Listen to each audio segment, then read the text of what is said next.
Marcy Bullock with part 2 of social style. So we're going to move on to breaking down all 4 of the types that we just talked about. And we use this whole notion of thinking about our preferences and understanding ourselves and understanding other people that surround us so that we can communicate effectively with them if they don't communicate the same way we do. So analytical people are the thinkers. They tend to be detail-oriented, very methodical and consistent and cautious. Ask what if. They like rules, not surprises. They're careful and proper and thorough, thoughtful, tentative, avoiding personal involvement, precise, serious, and logical. Some of you can relate well to that.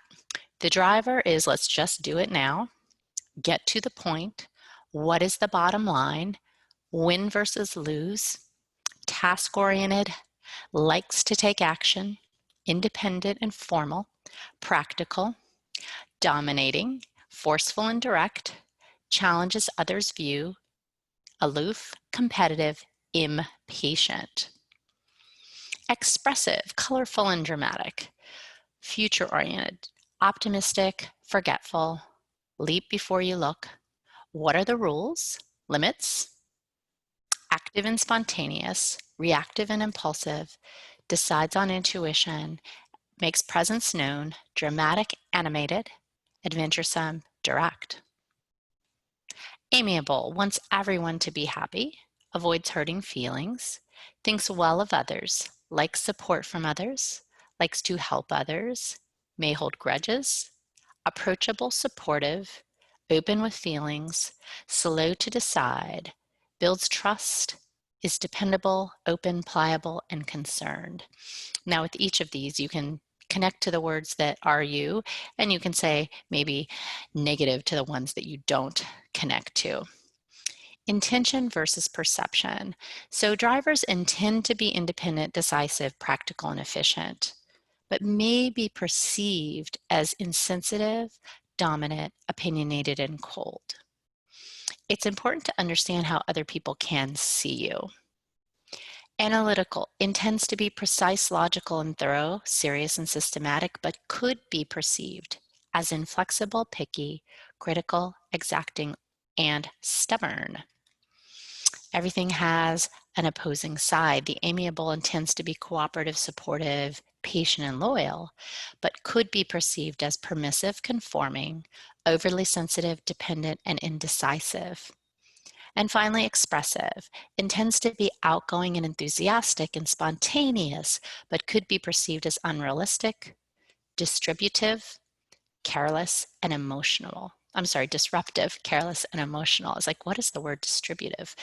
So with each one of these, there is a flip side.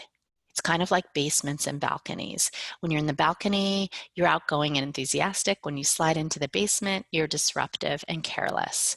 So it's great for us to see both sides and also for us to understand how to communicate with people of a different type.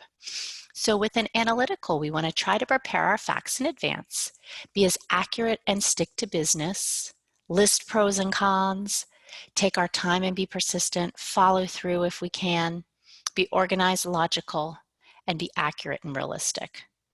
And on the flip side, the things that we would avoid would be being disorganized, rushed, and using someone's opinion, not real evidence. Tips for communicating with drivers include being specific and brief, sticking to business, presenting the facts, and after talking business, leave quickly and don't linger. You don't want to ramble and waste their time, leave loopholes, offer unsubstantiated guarantees, or bring emotions into the conversation, which could be hard if you're coming from the amiable side.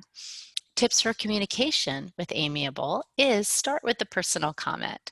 Show sincere interest in the person as a human. Ask how questions to draw out their opinions. Provide backup and support.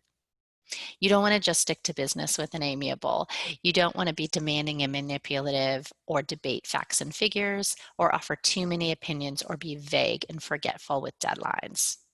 And then with expressives, our last one, we want to talk about their goals and what they find stimulating, deal with the big picture, not as much the detail, provide ideas and suggestions for implementing necessary actions, and be stimulating and fast moving instead of and avoiding being cold and aloof, putting in too many details, because again, we're big picture, and ignoring their opinion or being too demanding. This is another slide that shows you how to anticipate the behavior of each of the 4 categories. So you can kind of predict that these could be some qualities you would see. May not always be. And it puts it in another format of seeing the person wants to be, and then to strengthen the relationship, what will you do? Finally, use your time to, and to get action, provide. They're very different, aren't they? With each one, the communicator has to understand the best way to get their information across. I'll give you an example. As my boss is a analytical person, and I am an expressive person. So I want to give evidence to my boss. I don't want to come in with testimonials. I've learned that because in my performance reviews, I want to get a positive rating. So I have to understand what they value. Finally, how can we work together? So when delivering information to me, I prefer it to be structured in the following way. Share that with your coworkers and your boss. When I am delivering information, I tend to deliver it in the following way. Explain it to them. In a high stress situation, I tend to, yes, please let me know the strengths of my style and the areas of development for my style. And these are our resources. So now we've gone through another social style instrument that will help you as you are learning about yourself and getting ready for the professional world. Good luck.